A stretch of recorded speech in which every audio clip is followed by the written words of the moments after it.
The sun beat down on a cracked, dusty road cutting through a small southern town, where the air shimmered with heat and unspoken divisions.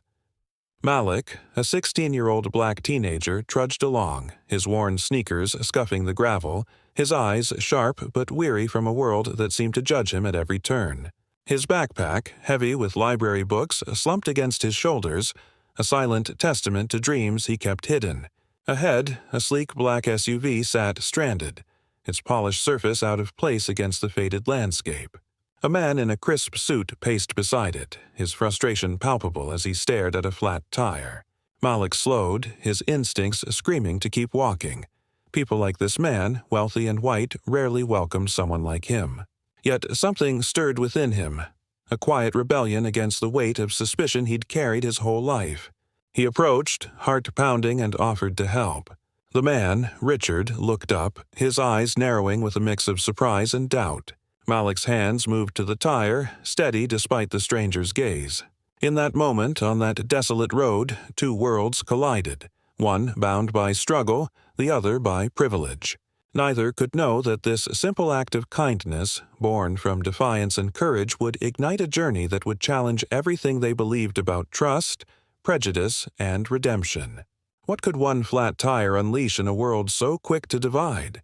Malik lived in a town where hope felt like a rumor. His neighborhood, a cluster of sagging houses and overgrown lots, sat on the wrong side of an invisible line that separated black families from the wealthier, whiter parts of town. His mother, a nurse's aide, worked grueling shifts, her face etched with exhaustion but fierce love for her only son. Malik's father had left when he was too young to remember, leaving behind a void filled by his mother's strength and his own quiet ambition. At school, Malik was a shadow. Teachers overlooked his raised hand, and classmates whispered "trouble," despite his straight A's. He dreamed of becoming an engineer, sketching intricate designs of bridges and machines in a tattered notebook he guarded like a secret. The library was his sanctuary, its shelves offering escape from a town where eyes followed him with suspicion in stores, on streets, everywhere. That afternoon, Malik was walking home from the library, his backpack stuffed with books on mechanics and physics. The stranded SUV caught his eye, its glossy exterior a stark contrast to the rusted pickups he usually saw. The man beside it, Richard, radiated wealth, tailored suit, polished shoes, a watch that gleamed like it cost more than Malik's house. Richard's frustration was evident, his phone useless with no signal. Malik hesitated. He'd learned early to avoid trouble, especially with strangers who looked like they'd cross the street to avoid him. But he knew tires. His uncle's garage had been his weekend classroom since he was 12. Against his better judgment, he stepped forward, his voice low but firm, offering to fix the tire. Richard's gaze lingered, assessing as if weighing whether to trust this teenager in faded jeans. Malik knelt by the wheel, his hands moving with practiced ease, while the air hummed with unspoken tension. This moment, fleeting as it seemed, was a spark, one that would set Malik on a path he never could have imagined. Malik worked quickly, his hands deft as he jacked up the SUV and swapped the flat tire for the spare. The sun burned his neck, and Richard's eyes never left him, a mix of curiosity and caution. When the job was done, Malik stood, wiping sweat from his brow. Richard, surprised by the teenager's skill, reached for his wallet, offering a crisp $20 bill. Malik shook his head, his pride sharper than his hunger. He didn't need charity. He'd helped because it was right, because he could. Richard's expression shifted, a flicker of something new. Respect, perhaps. He handed Malik a business card, embossed with the name of a tech firm in the city, saying he might need help again someday. Malik tucked it into his pocket, unsure if it was genuine or just a polite gesture. As the SUV drove off, dust swirling in its wake, Malik felt a strange mix of pride and doubt. He walked home, the card a quiet weight against his chest. Days passed, and life resumed its relentless grind. At school, a teacher dismissed Malik's question about calculus, assuming he wouldn't understand. Classmates snickered when he carried his notebook, its pages filled with sketches of machines that could change the world. At home, his mother's tired smile was a reminder of their shared struggle. bills piling up, dreams deferred. The business card sat on his desk, untouched, until one evening, restless and curious, Malik dialed the number. He expected a voicemail, a brush-off. Instead, Richard answered, his voice warm but measured, inviting Malik to visit his company. It felt like a dare, a test, and Malik couldn't resist. The city was a world apart, its glass towers gleaming under a gray sky. Malik, in his best but still faded clothes, stepped into Richard's tech firm, a place of polished floors and humming computers. Employees in sharp suits glanced at him, their eyes lingering too long, whispering as he passed. Richard greeted him, his demeanor professional but kind, and gave him a tour. The firm designed cutting-edge software for infrastructure, bridges, roads, things Malik had sketched in his notebook. Richard handed him small tasks, organizing data, sketching a prototype. Malik excelled, his mind alive with ideas, but the whispers grew louder. "Why is he here?" one employee muttered. "Diversity hire," another sneered. Malik's jaw tightened, but he pressed on, his sketches catching Richard's eye. The millionaire saw something others didn't, raw talent, unshaped but undeniable. Richard became a mentor, meeting Malik weekly, sharing books on engineering and stories of his own rise from modest roots. But the mentorship wasn't simple. Richard's colleagues questioned his judgment, their words laced with prejudice. "You're taking a risk on him." Malik felt the weight of their doubt, a mirror of the town he'd left behind. He wondered if Richard's faith was real or just pity. At home, his mother worried. He was spending too much time in the city, chasing a world that might not want him. The town buzzed with gossip. Who does he think he is? Malik's sketches grew bolder, but so did his doubts. Was he good enough, or was he just a token in someone else's story? Then came the turning point. Richard revealed a scholarship program through his firm, a full ride to a top engineering school. He wanted Malik to apply, but the process was grueling. An interview with a panel of executives, a presentation of his designs. Malik spent nights refining his sketches, pouring his dreams into every line. The opportunity was a lifeline, but it came with a shadow. He'd have to prove himself to a room of strangers who'd likely see his skin before his talent.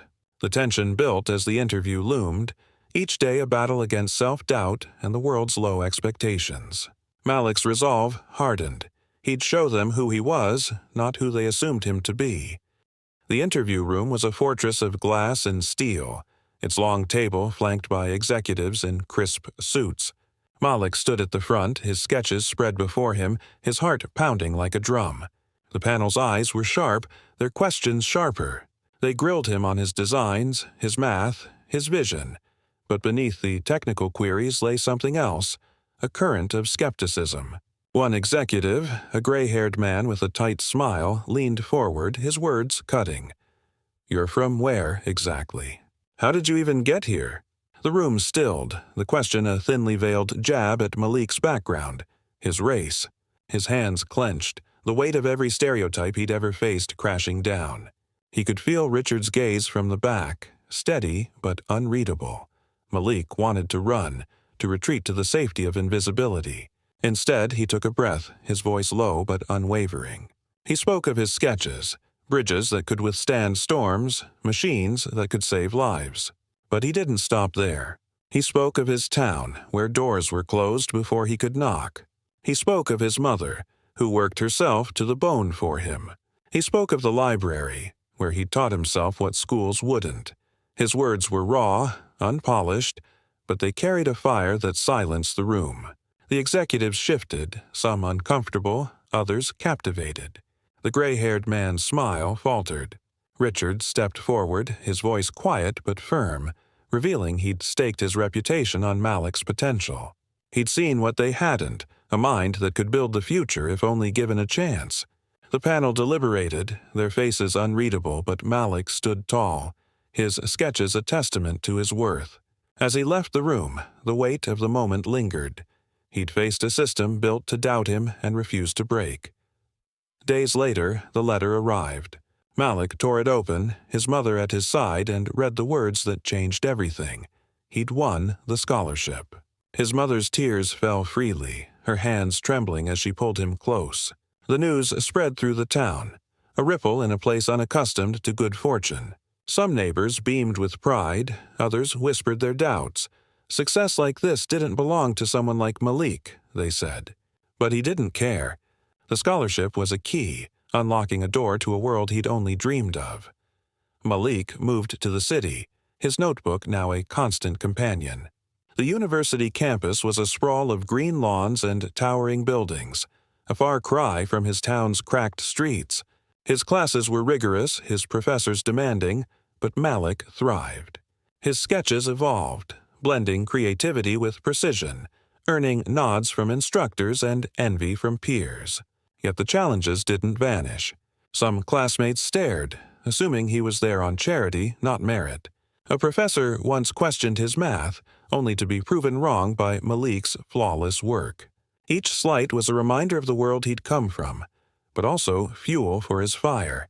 He studied harder, sketched longer, determined to prove he belonged. Richard, too, was changed.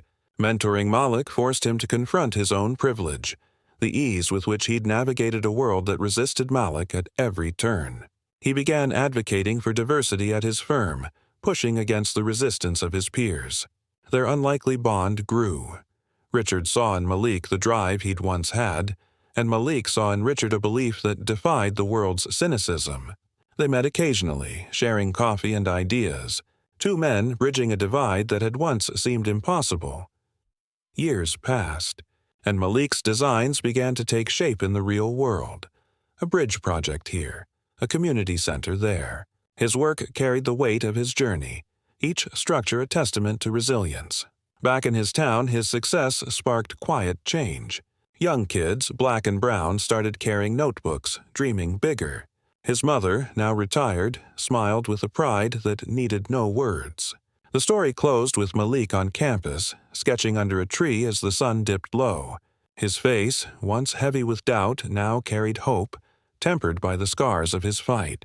The narrator's voice softened, reflecting on a world quick to judge, quick to divide. One act of kindness, one flat tire, had sparked a journey that defied every expectation. The screen lingered on Malik's sketch, a bridge, strong and soaring, a symbol of connection in a fractured world. The final words hung in the air. What does it take to see someone for who they are, not what the world assumes? Share your story in the comments below.